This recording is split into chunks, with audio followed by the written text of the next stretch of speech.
The video opens with striking visuals of empty city streets littered with abandoned cars, shattered windows, and scattered belongings, all set to a tense, pulsing soundtrack. A lone figure cautiously moves through this desolate landscape, glancing over their shoulder, their breath visible in the cold air. The narrator's voice cuts through the silence.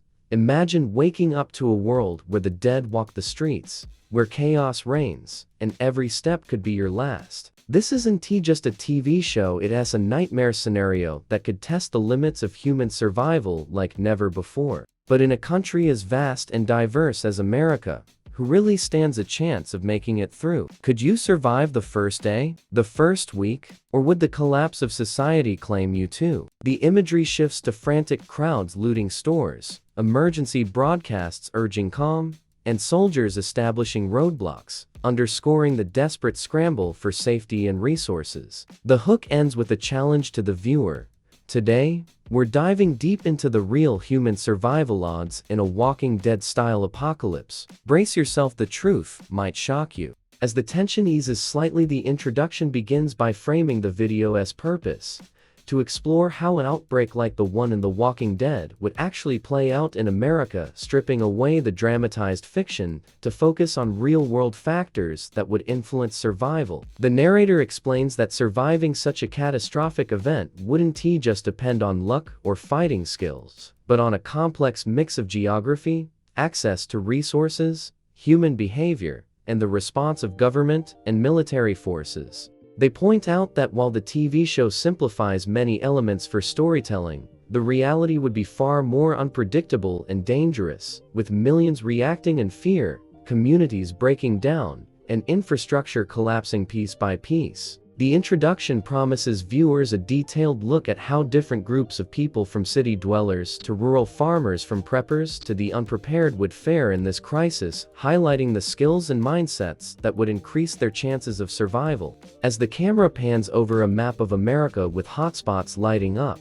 the narrator leaves the audience with a compelling question: in a world gone dark, what are your odds of survival? When the outbreak first hits, the initial 72 hours would be the most chaotic and critical for survival. Panic would ripple through communities as people scrambled to understand what's happening. Supermarkets would be emptied within hours as millions rushed to stockpile food, water, and essential supplies, while emergency services become overwhelmed by calls and incidents. Social media and news outlets would spread information and misinformation, fueling confusion and fear. Law enforcement agencies would struggle to maintain order, with some officers abandoning their posts and others desperately trying to enforce curfews or contain outbreaks. This early period sets the tone for the collapse, with communities fracturing under pressure and survival instincts kicking in everywhere. Geography plays a huge role in determining who might survive longer in such a disaster.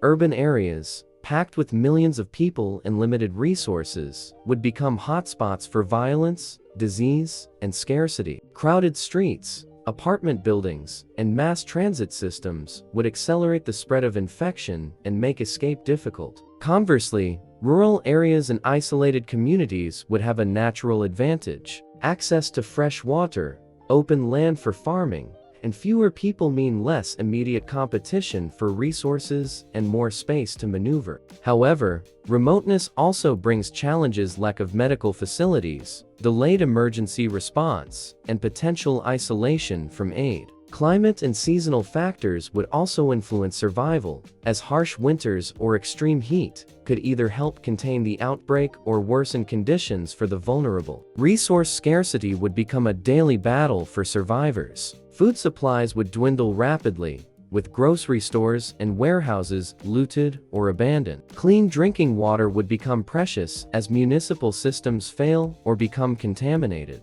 Medical supplies would be in extremely short supply, making even minor injuries or illnesses potentially fatal. Fuel shortages would cripple transportation and power generation, forcing people to rely on manual labor and primitive methods for survival. This scarcity often breeds conflict. Violent encounters over food, water, and shelter would be common, making trust and alliances both essential and risky. Those who had prepared ahead of time, preppers with stockpiles and survival gear, might gain an early advantage, but would still face long-term challenges. Human behavior under such extreme pressure would be unpredictable and deeply impactful on survival outcomes. Fear and desperation can lead to both heroism and cruelty. Some would band together, forming communities built on cooperation and mutual aid, while others might descend into violence and lawlessness. Psychological resilience, the ability to stay calm, make rational decisions, and maintain hope, would separate survivors from victims.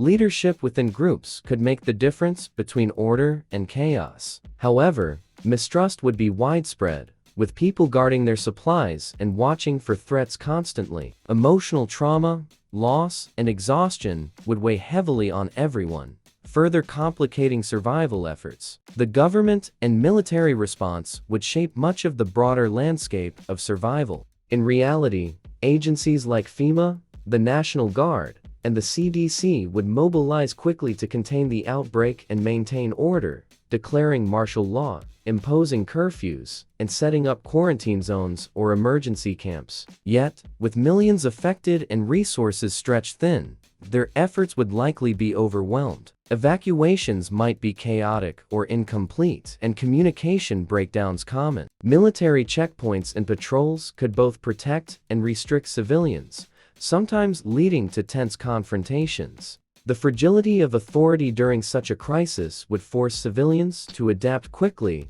and often act independently. Certain skills would dramatically improve individual survival odds. Medical knowledge to treat injuries and illness, the ability to hunt and gather food, basic self-defense, and navigation skills would become invaluable. The ability to fix or jury-rig equipment, understand plants for foraging, and manage mental health would also be key. Modern technology offers advantages, like GPS and communication tools, but reliance on these can be dangerous if networks fail. Survivors who can combine practical skills with adaptability would have a far better chance of lasting. Survival is rarely a solo effort, and community plays a pivotal role. Groups that share resources, protect one another, and coordinate efforts tend to outlast isolated individuals. Emotional support helps maintain morale, and combined skills cover more survival needs. However, group dynamics can also lead to internal conflict, power struggles, and betrayal, especially as resources dwindle. Finding trustworthy allies and balancing cooperation with caution is a constant challenge in a fractured world. Realistically, how long could people survive? For many in dense urban areas without preparation, survival beyond the first few weeks would be unlikely due to exposure, starvation, and violence. Rural and prepared individuals might last months or longer, but long-term survival demands constant vigilance and adaptation. Vulnerable populations, the elderly, disabled, and very young, would face severe challenges, often relying on others for protection and care. Ultimately, survival in a Walking Dead-like apocalypse hinges not just on fighting off the infected, but navigating a world where human nature, environment, and circumstance collide in unpredictable ways. As the dust settles on this grim reality, it becomes clear that surviving a Walking Dead-style apocalypse in America would be far more complex and brutal than most imagine. It's not just about outrunning or fighting the infected, it's about navigating a shattered society where resources are scarce, trust is fragile, and every decision can mean life or death. Geography, preparation, skills, and mental resilience all play critical roles, but even the strongest individuals would face overwhelming challenges. The true enemy might not just be the undead, but the breakdown of order and humanity itself. So, what are your chances if the unthinkable happened tomorrow? Could you adapt, fight, and survive? Or would you become another lost story in the chaos? Share your thoughts below, and don't forget to subscribe for more deep dives into survival, strategy, and the untold truths behind our favorite apocalyptic worlds.